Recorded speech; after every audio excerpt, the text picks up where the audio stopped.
So Iain and I met on the tube about a year and a half ago. He was taking a photograph of two people. They were sitting opposite each other on the central line, and they both had their legs up, talking to each other, and they were kind of kissing and canoodling. They were like a young couple, and it was the last train, so I thought that I was a little bit drunk, I guess, and other people were a bit tipsy as well. And I saw that Iain was taking photographs of this young couple, and he was leaning over me to take photographs of them and kind of going into my personal space, and he apologised. He was like, "Oh, I'm sorry," and I was like, "It's okay, I think I know what you're doing." I said, "Are you a street photographer?" And he was like, "Well, I'm a photographer." And I was like, "Yeah, I can see what you're doing. I can see what you're seeing. Like, there's a beautiful poetry in these two people, and I can see that." And then we just got talking, basically. So then I sort of told him about my background, and he told me about what he was doing, and we kept in touch. And I said that in the next year I promised to put on a show of his work. So obviously, being busy and having lots of other things, a year and a half later we have finally put on the show of his work. So that's how we met. Iain, I guess a lot of you know what Iain's practice is about. He is quite a very, very respected and acclaimed commercial fashion photographer with a big portfolio, but you're also an artist, and you've got a beautiful and emotional eye when it comes to photography, which is the sort of element of his work that I want to hone in on more. But with regards to the American prayer, can you talk a little bit about that with everyone? Okay, yeah. I think the interesting thing actually about how we met, the picture I took was actually shit, it didn't work at all. but there was something came out of it really good, so that's an interesting end to that story really, and here we are. But it was the picture I was taking, it was in the same spirit as what I've done with this this project, the An American Prayer. The title I got. The way that I did this project, I don't work. I have ideas, but there's not a lot of foreplanning, and it's all very clever, and it's sort of, it's very much as like Jim Morrison made a film before his death where he said he wrote with the camera, and I really believe in freestyle photography and just sort of going out there and things, discovering things. So I had this opportunity to go to New York. I've got agents there, and I was doing a shoot for Flaunt magazine in New York and making appointments and stuff. And I love New York anyway. I just get it's just aesthetically different to London. You just point a camera and everything looks good. The streets are wider apart. There's an expansiveness to the city that London doesn't have, maybe because it's not familiar as it is as where I live, and I just get into the zone. So while I was in New York, before I left London, I booked the flights. I had the opportunity of either just getting a flight to New York and back, or booking the return flight from LA. So I thought, I'll do that, and then I'll go right across and I'll see some of America. Because although I've done New York and LA numerous times with work and stuff, I've never really seen America, apart from Vegas and Joshua Tree. And then I realised how much it was going to cost, because you've got, if you hire a car, it's 3,000 miles, it's motels, it was going to double the budget of my trip if I did this. And I was a bit worried about travelling alone, driving for so long on my own. But I did want to be on my own and work on my own. I like to work singularly. I don't like to sort of go off somewhere, particularly with other people, and have their company maybe, but it gets in the way. I just really like to get at the work, because otherwise the person gets bored of what you're doing and so on. So yeah, it's work really. Even if it's personal work, it's serious. And so, how long were you in the States in total when you were filming? For this trip, it was 3 weeks I was there, and the first. So you went from Woodstock. Yeah, originally I've got a friend in New York. I saw him coming over. He said, brilliant. He said, Andy's doing a festival in Woodstock, and this is a band I know called Stalkers. That they came to London, photographed them in London, I hung out with them in New York before. They're now called Daggy Longlegs, and they have this festival in Woodstock, which is a bit of a sort of biker, it's like a little private festival in the woods. And very cool, a couple hundred people and bands playing and stuff. So I literally arrived in New York Friday night, went out with my mate Dave, he took me to a gig, and the shot of there's a blonde Warhol-y girl with shades on that I shot really close with the mic shouting. That was my first image I saw when I arrived in New York. Just looking at this girl thinking, oh, you're amazing. I just thought she was just so striking, her whole image and androgynous quality.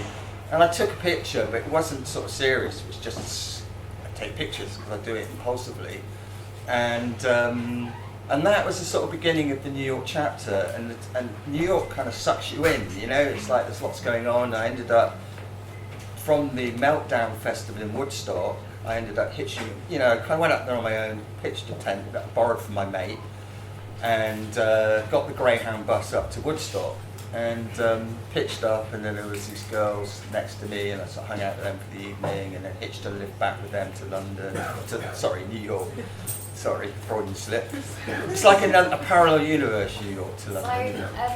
So, we thought that because obviously the focus is on the images here, that we would choose a few photographs from the series, and Iain could kind of explain what's going on, basically. So this is in New York, this image. Oh yes, yeah. So it's the same house that there's the pink wall with the hand hanging down from the ceiling.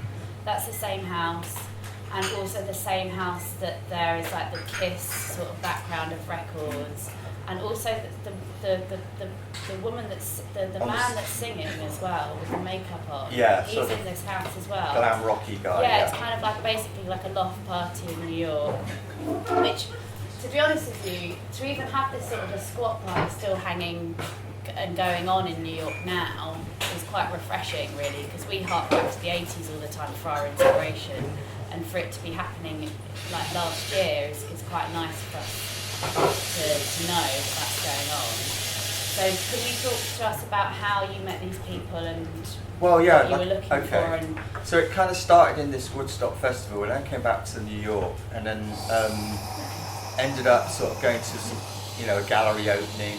The singer from the band, bleached yellow hair and miniskirt, tartan miniskirt, he was at this exhibition, and he gave me a flyer, and I thought, well, anything you're doing, mate, I'm going to go to, because you're an extremely interesting guy, So, and then I kind of realised his mates with some of the people from the Woodstock Festival, and it all somehow connected. And so I ended up trying to get to this party, and I think in a way it's interesting that this location that you've come to tonight and made the effort to come to was like me going to this party, because it was the last stop on the L train. It was like, I couldn't get a train there in the end. I had to get a taxi, and the taxi driver was really worried about leaving me in this location, because it was like really, not a good area. And I walked in right in the middle of the set. The guy that playing And the people who were at the party, I just literally, just because I hit the heat, you know, the height of the moment of that party, and I just went straight in and I just shot everything. I just appeared out of nowhere with my camera and went around the room and just shot everybody, and they're just completely frozen. It's like no one reacted, nobody did a Facebook, you know, none of that. You know, when people lean in together and all that, you know, conscious of the camera. And I was photographing them, but they just ignored me, which was really interesting actually. Yeah. So they didn't know who the fuck I was, you know, just poof. And then I was gone like a phantom. But actually, you know, one of the girls gave me a lift to the station, and after I'd left her, I suddenly thought, shit, I should have actually said, oh, back to yours for coffee, because she would have had a really interesting apartment maybe as well. That's the one with the sort of ripped tights in the left skin car and stuff. So you stayed in New York, and then you decided that you wanted to go to LA. I think what's quite impressive is that Iain spent 72 hours on a coach going to LA from New York. Well, yeah, I mean, the interesting thing is, like, you're in New York, a bit like London, you know, the sort of scene that I was getting involved in and photographing and hanging out with. I was like, oh yeah, I'm going to go to LA, and they were like, nah, you know, it's New York, mate, it's New York, you know. And you immediately find that sort of subculture group of people that are in their little bubble, and then, but I wanted to get out and get on the bus and do a road trip. Yeah. So this image is actually on the subway in New York, but you told me a really funny story about how you were photographing this girl, and yes. she noticed that you were photographing her, and she kind of gave you a bit of an evil eye. Well, yeah, I mean, you know, I really love the way she's gazing off into space in a bubble, and the way the light, the ambient from the subway's hitting her. And then if you look closely at this guy's arm, he's got love on it. So it was a great, but I took the picture and I got it first frame, I got it perfect. But of course you want to get a couple more in, and she by then realised I was photographing her, and she was going like this, like, you're not fucking photographing me. And I'd try again, and she'd go like that again. So there was this little sort of dance between her kind of going, no, I'm not going to let you do it. And then it kind of felt awkward. Although there's a sort of 10 yards distance, I got this vibe of, you're a pervert kind of vibe. Do you know what I mean? There's a guy with a camera, and you photograph a girl scantily dressed or whatever. You get that, I don't know, so just to sort of like make it more democratic. I then decided to speak to the guy here next to me with his arm up, and I started a conversation. Oh yeah, I'm just photographing this tattoo, I like this love thing on your arm, and started, you know, and I was sort of trying to tell her, I'm not photographing you, I'm photographing this guy's arm actually. So there's this sort of unspoken dialogue between her and me. But I got the shot anyway, you know, the first frame actually. But I love it as a picture, yeah. And I mean, it's sort of, she was quite sexual, I can't deny it, you know. I noticed her as soon as she got on the tube. She was like, yeah, it's midsummer, she's scantily dressed, she's in a busy tube, and it's just, but all the elements were just there for composition, and that gets the better of me, and I just have the balls to do it really. For me as well, like, as much as it's like a nice photograph of a girl that's obviously quite beautiful, it's about people that are on the journey and I don't really know where they're going, and that's kind of a theme within the series of the work. Like, people are striving for something, we're not really sure what they're striving for, I don't even think they are, but it's just the beauty and human spirit of moving forward and just feeling like that sort of energy to move forward, even though you don't really know where it's going to end up. And that's part of the work, you know, people are on a journey. Iain's on his own journey, he might be a bit lost himself, and these people are looking for something, striving for something. Yeah, it's sort of... No, but you were, you know. It's about loneliness, yeah. It's about loneliness. And it's beautiful. You know, and it's like love, there's love in there. I'm sort of wishfully, you know, like looking at, obviously the gaze is on her and everybody's in their own little kind of space, but yeah, and then when you put the title to it, An American Prayer, I don't know, it just seems very strong. It seems to represent that. Because what I'm saying with American Prayer is maybe the same as Jim Morrison. I'm using it in a sort of metaphor, really, as a sort of reflective, thoughtful process that you're going through by taking pictures and creating work. That's the prayer, really. And then, of course, the literalness of like when I got on the bus, Can we look at Yeah. that other image? Because What struck me, of course, going on the bus ride, when I got this idea, right, I'm going to do it by bus, I'm going to go out, I could cherry pick. I went online and tried to cherry pick places and zigzag around America, and it was such hard work trying to do that. In the end, I thought, no, this is just not me. I'm going to go down to the station and book a ticket from New York to LA. One line, one direction, no messing. And I'll see a lot along the way. That'll do me. Do you know what I mean? I'll just go straight there. So this photograph, I think, is my second favourite from the whole series, mainly because of the poetry and the story behind it. Iain photographed this woman. She's blind, completely blind, and there's just such beauty in the way that she's dressed. I don't know whether she dressed herself or whether she asked someone else to help her with coordinating things, but I think it's quite remarkable that she is all in red and gold.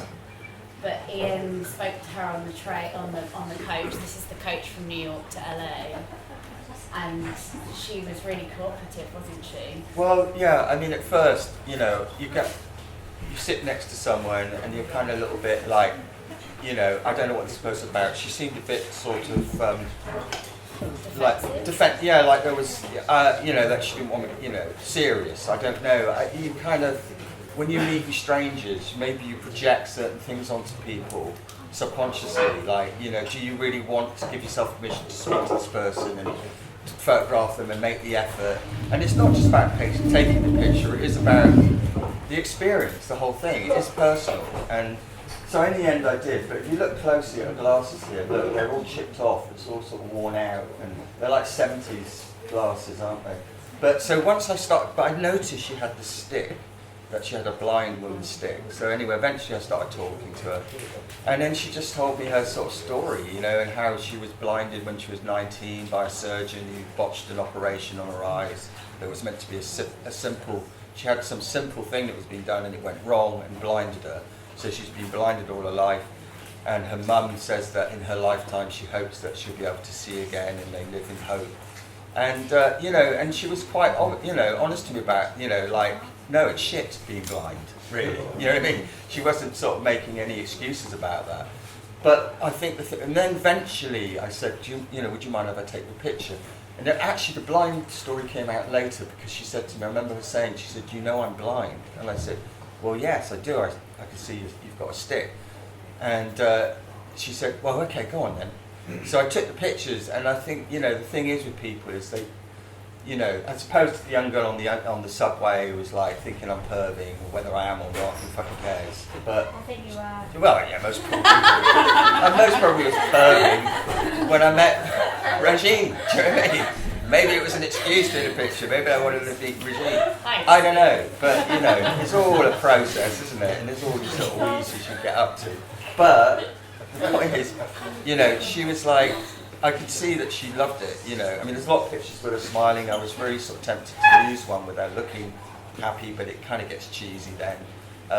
You know, there's this sort of balance, isn't there? But that, like, this photograph for me, like, just to make sure that, like, I want to get, like, I want to be able to communicate why I love this work as well, because there's a beauty in this. Like, she's wearing glasses that, like Iain said, they're like decrepit, they're like completely falling apart. There's actually no reason for her to wear those glasses, really. But she's got pride, she's proud, and she's strong. I thought about that. Yeah. You know, like, she's dressed beautifully and she's strong. She's sitting on the bus on her own. It's a 72-hour coach journey. You know, she's got strength that a lot of us would love to have. And that's what this work is about. And that's why it touches me personally.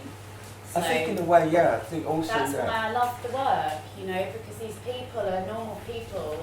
They're the sort of people that don't, they're not the sort of people that get noticed or that we talk about or we read about, but they're the people that have the strength. And that's why I wrote the poem, because they're the people that we should look to for. She's the only person I can remember on the bus name, actually, because that's very strange, but her name just stuck with me. I'm very bad at names. What's her name? Shelley. And I just remember, and I remember getting off the bus and I went, bye Shelley, and she went, bye Iain. and that, you know, that was it, the moment. Yeah, it's with like her, you know. courage and pride and strength. So, And not really knowing why, just having it. So my initial sort of resistance and sort of worry, I don't know what's going on in my mind, but maybe it's the same like when I first met my travellers I photograph, you have this, you know, built-in human condition maybe that, you know, you're crossing boundaries by talking to people that are not familiar to you. And suddenly I'm on a bus in America with a black lady with a weird hairdo and these 70s glasses, and it's just so alien to me. It's just out of my realm, really. So that's the resistance, I think. It then throws back this sort of like, oh, you're projecting, I'm projecting, like, sort of, oh, she's going to be nasty. It's not, you know, she doesn't want to talk to me. I had that in my head, you know, but it was, I was completely wrong, you know. So let's flip to the tattooed guy who appears a lot in the series, particularly towards the end. He's kind of like the main protagonist in the sort of third half, I don't know, like the second half of the work. Yeah, no, he was fantastic, this guy. He was travelling, he lives in a caravan in the middle of the desert somewhere in California with his wife, and he was looking for a new home. This is the story anyway. He was looking for somewhere new to live, and he'd been somewhere else, and he was coming back home to tell his wife they were moving to this new place. And he was actually running up and down on the bus with his phone, making a video diary, and he was announcing to everybody, he was going, I'm like Iain, I'm making a diary, you know, but it's not going to be as famous as Ian's. And he's like, you know, because I got a big camera and I knew what I was doing. But he really sort of like, I don't know, I'd sit down and, you know, we were together 3 days, and he'd come and sit next to me and, how you doing, Iain, you know. And he it turns out he's done 15 years for armed robbery, and I think like a neo-Nazi that's reformed. Yeah, he's a neo, you know, he's one of those white Aryan gangs.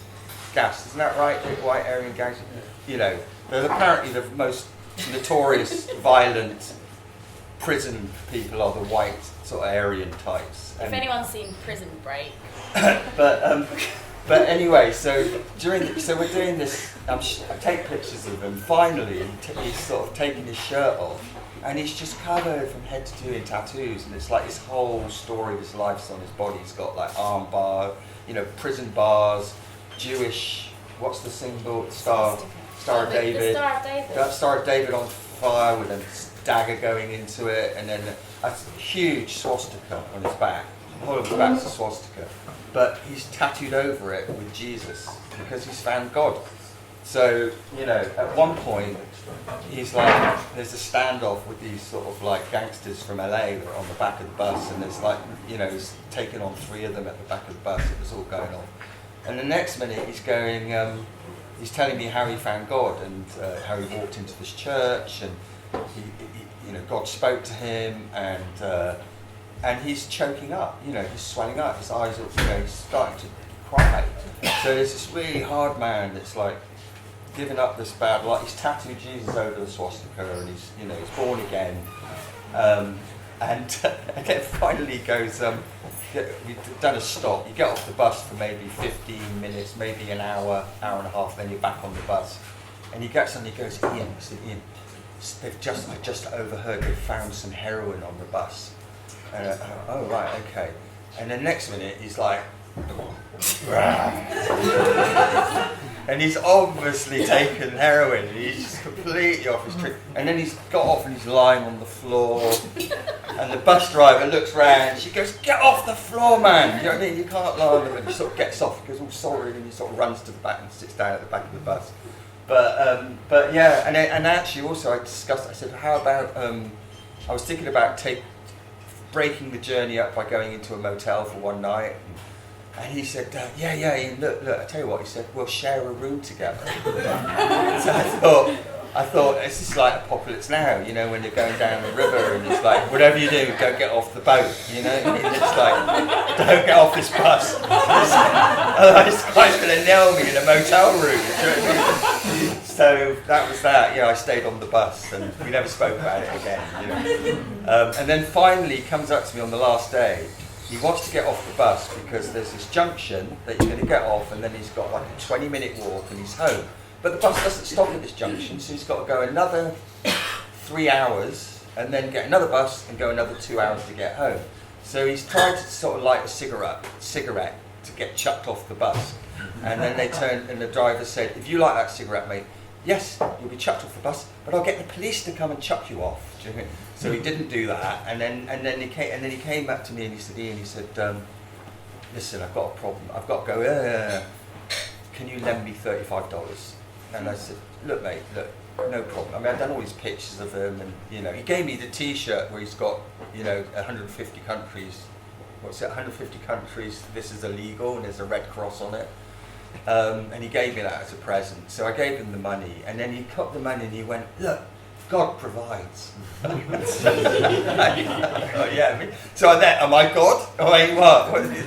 So anyway, so that was it. So yeah, that was him. And that touches on another element of the work, that it's like people are saying that they're reformed or saying that they're striving for something. Like a lot of these people are on their way to LA to better themselves or achieve goals that they haven't dared to achieve before, or become famous or have movie careers. Like a lot of the people on the coach here said that they were trying to make it in the movie business, and there's kind of a melancholic vibe, or sort of it's kind of that they're not going to succeed. That this guy is guilty. That guy still has that violence within him, even though he's covered those tattoos. He still has those tattoos underneath the cover. And there's something quite strange about that, and there's something really sad about that as well. But it's human, and I think that the photographs really touch on that as well. So this guy, yeah, he was just that. He was a lorry driver. He'd given up his job. He's going to LA to be an actor. That's the word. No, it sounds cliche, but it's true. That was his story. This is my favourite photograph, by the way. And actually, he'd found God as well.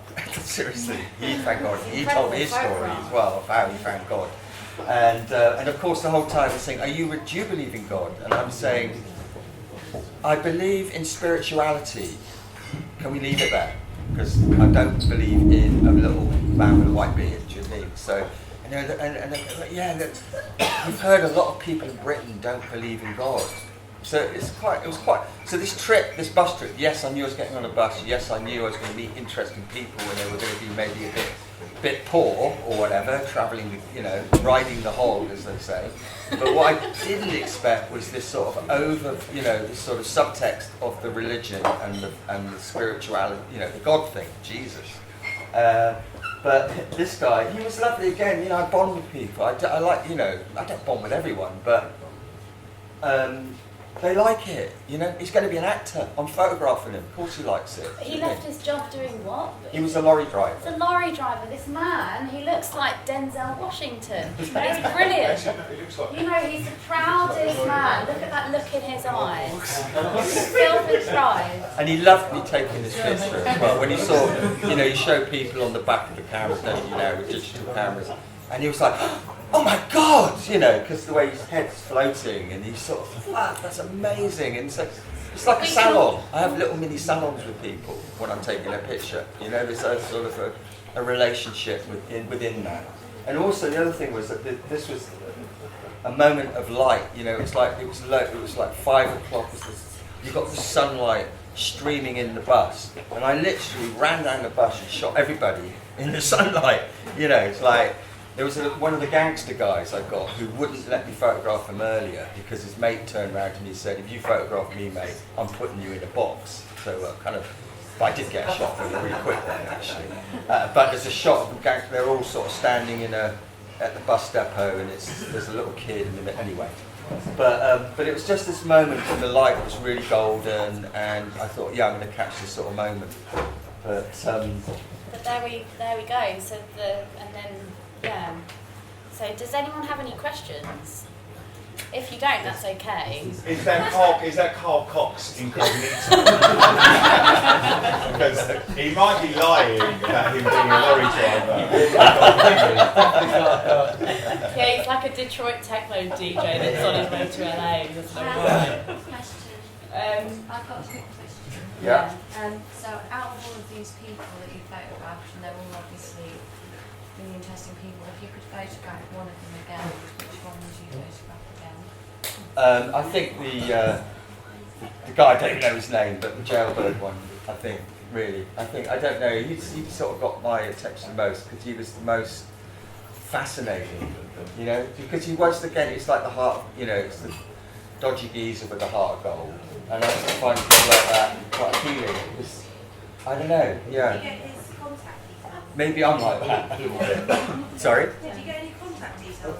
Actually, funny enough, you're not going to believe this, but since we started organising the salon, we got the energy going, started inviting everybody. 3 days ago, he contacted me through my blog, out the blue, and he said, "Hi, I'm the guy you rode the bus with. I owe you some money." And he said, "You can get me on Facebook." And well, anyway, we did discuss the idea of possibly doing a Skype link and I actually quashed it. having him now live talking to us. But I thought that might go a bit wrong and a bit weird if he suddenly had a fucking Ian said it might be a or bit something, weird. and it was all, we'd be switching him off. Do you know what I mean? The demons would be coming out the screen at you. But anyway, and it's too much. We were trying to, you know, we had a lot to do to get tonight together. And you can see we've even right up to the last minute had technical problems. I mean, the projector actually packed up 15 minutes before we opened. It's been working all day, and I've just had to hire another one to have as a backup in case it failed again and the music went wrong. But no, seriously, I know it's far away, but it is a beautiful. Oh, sorry. I like the observation of what you took in America there. Do you think if you showed this to an American audience rather than us audience, whether it's a New York or an audience, that they just think it's a load of people on the bus? Is it because it's alien to us to see that in a actually quite glamorous way? Americans would just say, well, that's just pictures. Well, maybe, but I mean, but then who goes on the bus in America? You know, I mean, I don't think. Yeah, I'd like to do a salon in New York or in LA anyway, maybe, with it. That's the theory. But who is to say? You know, the kids in the kids in New York, you know, they won't relate to the bus. Do you know what I mean? Anymore, you know. So it's a little niche thing in America. And most people in America think that travelling on the bus is, you know, lowbrow. Yeah. No, So it's aesthetically, it's correct. It's so aesthetically pleasing, but it's subjective. It's American subject. I think the thing is that it costs like what 180 pounds to get the bus, right, from New York to LA. I could have flown there for and the that's same for price. 3 days. Actually. But yeah, but people are not going to do that. You know, if you've got the money, you are going to avoid that like the plague. So the point is, the people on this coach have to be on this coach. They've got no choice. And it's not in a kind of a looking down on them way or in any way patronising way, but it's just saying that these people have no other choice but to travel to the place that they want to get to whatever their destination is, by the longest way possible, which isn't pretty. And they've still got courage and pride, and they're still doing what they want to do with direction.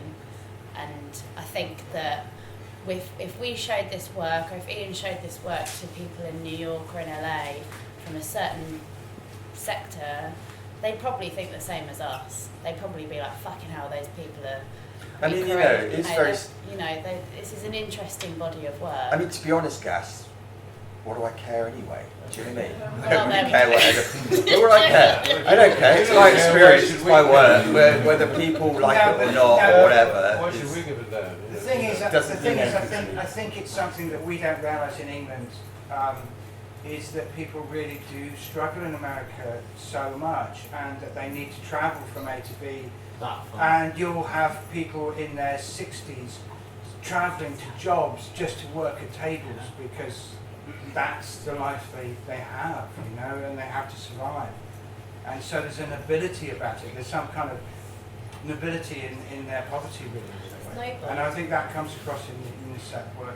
I mean, Diane That's Arbus good. used to ride the bus as well, you know, back, you know, and she used to photograph New York a lot, and she used to sort of cross these sort of, go to these sort of places, you know, and she came from a very privileged background, but she liked to get under, you know, it's about getting under the radar, gas. I don't think it matters where it is. I could go to Russia and do it. I could go, you know, to America, or you could do it in London. And I think there is parallels anyway. And I don't know, it's more, it is also, this is a departure from my other sort of projects where, like the New Gypsies, I'm hitching a ride with the travellers. It's their journey, really. Whereas with this work, I'm trying to explore things about myself. I went on that bus to sort of, you know, I'd moved from West London to East London. I'd gone through this whole big change in my life. My daughter, who's here tonight, actually, she's now 18 and growing up, and I'm, you know, my responsibilities has changed, and I had the freedom to do this. I didn't have the freedom for recent years because I was a responsible dad, but now I can take off and do things, and it's more about that really, just me having fun really. Can I ask, what do you think you'd learned on your journey? I learned that my ex-girlfriend that lives in LA had fucking toothache for 3 days. and didn't have time to see me, that's what I learned. So I ended up in LA on my own. It was a wasted journey. It was a fucking wasted journey. And I spoke to her from New York and said, look, I'm coming, alright, you know, and she said, well, are you flying? I said, no, I'm going to get the bus. She said, what are you fucking doing that for? That's going to take forever, 3,000 miles. You need to get a flight, you know. And I said, well, what the journey? And she was going, I don't know what you're talking about. So clearly that's why we never worked out as a relationship. So maybe I learned, A, not to date 30-somethings, and definitely not from Los Angeles. But apart from that, I suppose that was, you know, I don't know, it's a hard question to answer. Listen, one thing I was going to say about tonight as well is that I've like I said, we're going to be doing more of this. I produced a beautiful momentum of the evening, a salon paper, right, which is at the door. I'm trying to cover costs, so contributions would be appreciated, and you get a souvenir, and I'm going to sign them, right, so everybody can have a copy, but I'd like you to kind of, if you could, take, put your hand in your pocket, you know, give me a couple of quid or a fiver or whatever. It's not even a fucking English breakfast, is it? But, and then I can continue to do this if I can make it work. So I haven't charged to come, but I've got this salon that I'd like you to have as a present, and if you could do that for me, that'd be great. Well, we're going to be here for, we close at 11. I'm begging, basically. We close at 11, but we're going to have the slideshow going on with other music and drinks, so everyone can hang out. Oh yeah, finally just to say, the reason why I did this in this form was that I felt that the work, yes, it could be a book, it could be in an exhibition, but I really like it in the context of a slideshow, like a film, set to music, and this track I found, that, you know, Gavin Bryars' Jesus Blood Never Failed Me Yet, which is actually, he found an outtake of a tramp under the arches in London from a documentary from the 60s that was on the cutting floor of a documentary, and he took this tramp that suddenly burst into song, singing this Jesus Blood Never Failed Me Yet, and he wrote this film score to it, and then got Tom Waits to kind of on top of it. And it's a 20, it's got an hour version, there's a 20-minute version, there's a 3-minute version. So I just sort of thought, let's set it to music and make it into a little filmic journey. Let me take you on a journey. I think this is its ultimate form, this project, is what you're seeing tonight, is how I see this. It's an installation, really, yeah? And yeah, so that's all I've got to say.